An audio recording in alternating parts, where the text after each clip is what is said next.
अखंड दया तुझी प्रीती मज दे दयाची संगती मग मी कमलापती तुझबाना आणि कंटाळा रे. साधूच्या ठिकाणी ज्या ज्या वेळेस इच्छा प्रगट झाली ती भगवंत दर्शनाची झालेली आहे, भगवंत कृपेची झालेली आहे. संसाराविषयी साधूच्या अंतःकरणामध्ये इच्छा प्रगट होणं शक्यच नाहीये. निळोबरायच्या अंतःकरणामध्ये इच्छा प्रगट झाली. कोण आहे निळोबराया? माझ्या जगद्गुरु तुकोबरायचे कृपापात्र शिष्य मायबाप. तुकोबरायचे त्याही काळामध्ये हजारो शिष्य असतील, त्याही काळामध्ये माझ्या तुकोबरायचे लाखाने शिष्य असतील, पण कृपापात्र म्हणून निळोबरायला का म्हणलं जातं याचं कारण माझ्या जगद्गुरु तुकोबरायच्या परीक्षेमध्ये पास झालेले निळोबराय होते. लक्ष देऊन कीर्तन ऐका. माझ्या सद्गुरूने माझ्या मस्तकावर हात ठेवावा, माझ्या सद्गुरूने माझ्या मस्तकावर हात ठेवावा याच्यासाठी 42 दिवसाचं अनुष्ठान करणारे महात्मा म्हणजे माझे निळोबराय आहे. जगद्गुरु तुकोबराय वैकुंठातून 3 लोकांसाठी खाली आलेले. पहिलं आले आपल्या मुलीसाठी. भागीरथी करी धावा ओ बाबा गेले कोण्या गावा, बाबा गेले कोण्या गावा हो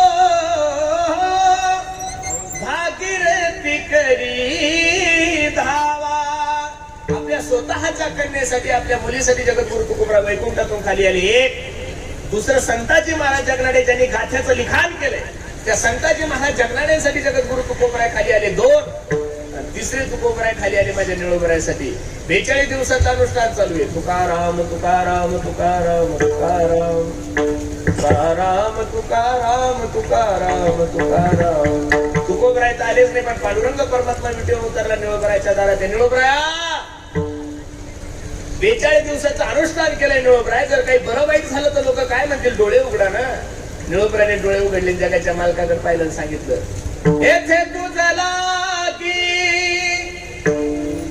बोलाविले कोणी प्राथिल्या वाचोनी आला शिका. अरे देव आहे ना, तुला काही शास्त्र वगैरे काही कळतं का नाही रे देवा? काही ठिकाणी आमंत्रण असलं तरी जायचं नाही. 1. गोष्टी लक्ष देऊन ऐका. काही ठिकाणी आमंत्रण असलं तरी जायचं नाही. 1. काही ठिकाणी आमंत्रण नसलं तरी गेल्याशिवाय राहायचं नाही. 2.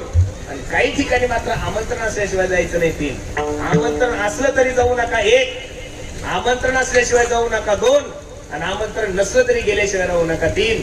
कुठं कीर्तन चालू असेल, भागवत चालू असेल, रामायण चालू असेल, इथं नावाची अपेक्षा करू. हल्ली लोक कीर्तनाच्या एवढं नावाची अपेक्षा करतात तेवढं स्वतःच्या पुरीच्या लग्न सुद्धा करत नाही. लोकांची अशी धारणा झालेली आहे की कीर्तनकाराने कीर्तन करत असताना फक्त आमची लाल करावी. तू कोण आहे? जवाई आमचा का सासरा आहे का मामा आहे? तुझं काय म्हणून कीर्तनात नाव घ्यायचं? 10,000 रुपये तू रकमी दिली असं तुला करणं थोडं आहे काही? 10,000साठी तुझी लाल करायला आम्ही काही रस्त्यावर पडलेले आहे का? लोकांची सप्त्यामध्ये तीच भूमिका झालेली आहे महाराज. लोकांना असं वाटतं कीर्तनकाराने फक्त आमच्या नावाचा उदो उदो करावा. कीर्तनातून उदो उदो फक्त ज्ञानोबराय तुकोबरायचाच करा. बावड्या लोकांचं उदो उदो 10,000साठी करू, त्याच्यापेक्षा ऊसतोडीला जाणं पुढचं नाही. येड्याचं नाव घेण्यापेक्षा ही वस्तुस्थिती. म्हणून स्तुती आणि निंदा करा वाटली तर देवाची करा, बाकी कोणाची करू? निंदात्व स्तुती करावी देवाची.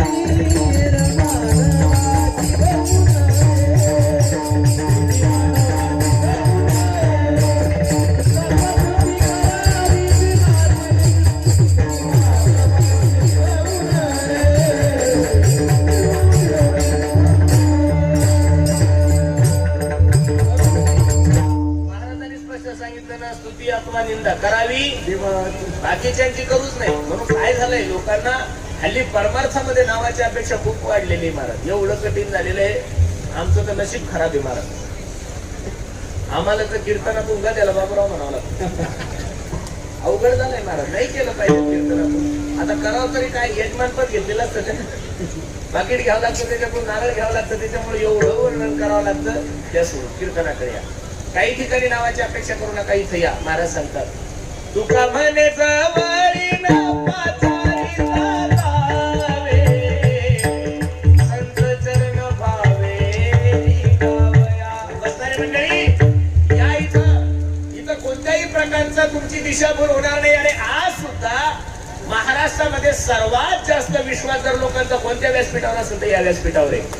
कीर्तनकार मी असू द्या, कीर्तनकार माझ्यापेक्षा छोटा असू द्या का माझ्यापेक्षा मोठा असू द्या, बसणारे मंडळी संप्रदायातल्या कोणत्याच कीर्तनकाराने आतापर्यंत कधी तुम्हाला चुकीचं ज्ञान नाही दिलं गड्याला. मी एक वाक्य बोलण्याचं धाडस करू.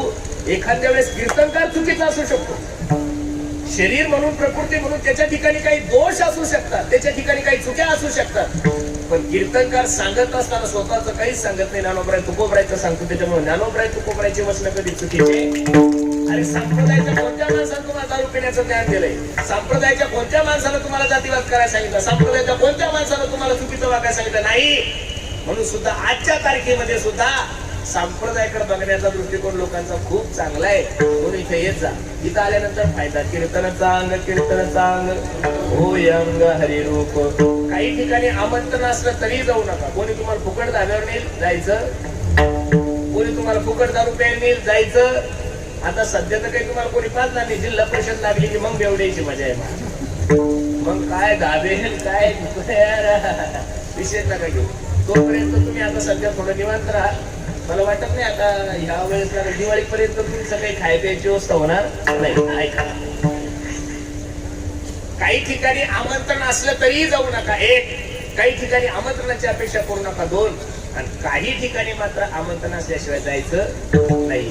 कोणाची वास्तुशांती असेल, कोणाचा वाढदिवस असेल, कोणाचं घरभरणी असेल, पत्रिका असेल, फोन असेल तरच जा. फुकटचं खायला भेटतं म्हणून कुठेही पळू.